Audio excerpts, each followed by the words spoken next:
예, 이제 국정감사가 진짜 얼마 남지 않았습니다. 윤석열 정부 첫 번째 국감이라 많은 주목을 받을 수밖에 없는데요. 부동산 이슈 특히나 국민적 현안입니다. 국토위 국감에 대한 관심이 커지고 있는데 하나하나 좀 살펴주시겠습니까? 네, 먼저 일정부터 설명을 드려야 할 것 같은데요. 이번 국감은 다음 달 4일부터 24일까지 20일간 진행됩니다. 국토위는 4일 한국토지주택공사 LH를 시작으로 한국부동산원, 주택도시보증공사 등 총 31개 피감기관에 대한 감사를 진행합니다. 특히 올해 초부터 거래 절벽이 이어지며 부동산 시장 위축 상태가 지속되고 있는 가운데 시장 현안에 대한 정책 검증이 주로 이뤄질 것으로 보입니다. 그중 재건축과 재개발 등 도시정비 사업 관련 규제 완화 공약에 대한 집중 질의가 예상되는데요. 250만 이상 가구 공급 방침에 따른 구체적인 계획도 질의 대상입니다.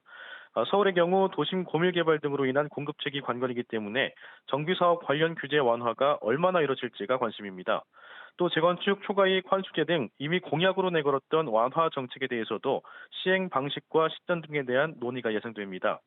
제초한 완화는 법 개정이 필요한 만큼 야당의 협조가 필수적이라 핵심 쟁점으로 다뤄질 것으로 보입니다.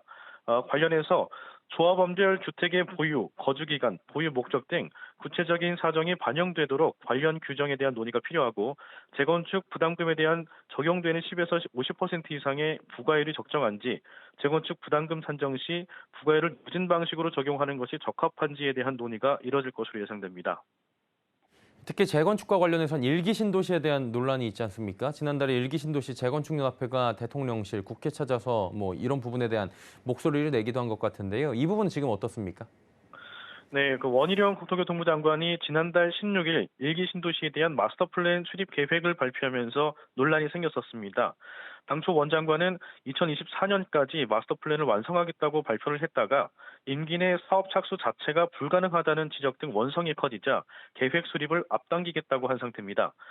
특히 일기 신도시 거주민들로 이루어진 재건축 연합회가 대통령실과 국회 등을 찾아 일기 신도시 정비 사업 추진에 대한 목소리를 내고 있는 만큼 일기 신도시 마스터 플랜에 대한 정부 계획 수립에 대한 요구도 클 것으로 예상됩니다. 이와 관련해서 주택 리모델링 사업도 주요 논의 대상으로 꼽히는데요. 일기 신도시 주택 공급을 위해선 재건축뿐만 아니라 리모델링도 검토될 수 있는 만큼 리모델링이 가능한 등급 기준 완화 등 관련 규제에 대한 사안들도 검토될 것으로 보입니다. 예, 아무래도 정비 사업 관련된 규제 완화 또 여러 가지 이슈에 대한 집중 논의가 필요할 것으로 보이는데 중대재해처벌법 시행 이후에 안전 문제에 대한 검증도 필요하다. 이런 요구도 큰 것 같은데 어떻습니까? 네, 올해 역시 안타까운 건설 안전사고는 끊이지 않았습니다. 지난 1월 중대재해처벌법을 제대적으로 시행한 이후 삼표 산업 채석장 토사 붕괴 사망 사고, GTX A 노선 공사 현장 사망 사고 등 여전히 산업재해가 발생하고 있어 법 보완에 대한 요구가 커지고 있습니다. 건설 현장의 안전사고 예방을 위해 처벌 규정 강화와 정부의 현장 점검 및 궤도, 건설 노동자 안전교육 등에 대한 필요성이 강조되고 있습니다. 또 올해 여름 기록적인 폭우로 반지하 주택과 관련한 크고 작은 사고가 발생했었는데요. 자연재해의 예방대책 강구를 위한 열띤 토론도 예상됩니다. 예, 또 주택 공급 관련된 청약제도 청년들의 주거 지원 정책에 대한 구체적인 논의도 필요할 것 같은데 어떻습니까? 네, 지난 8.16 부동산 대책에서 정부가 청년 주거 지원으로 청년과 신혼부부의 시세의 70% 수준으로 분양하는 청년 원가 주택과 역세권 첫 집에 대한 공급 방침을 밝힌 바 있습니다. 약 50만 가구를 이 같은 방식으로 공급하겠다고 발표했는데요. 시세보다 낮은 분양가에 대한 세대 간 형평성 문제 등이 쟁점으로 떠오를 전망입니다.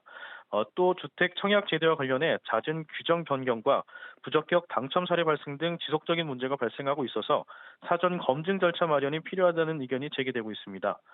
부정 청약과 관련해서는 제재 강화 방안이 검토될 것으로 보입니다. 이외에 최근 또다시 논란이 가중되고 있는 깡통 전세 관련 논의도 주요 쟁점으로 다뤄질 예정인데요. 금리 인상 이후 깡통 전세 피해가 급증하고 있고 피해 방지를 위한 법적 장치가 미흡하다는 지적이 제기되고 있어서 세입자들의 보증금 보호를 위한 제도 강화에 방점이 찍힐 전망입니다.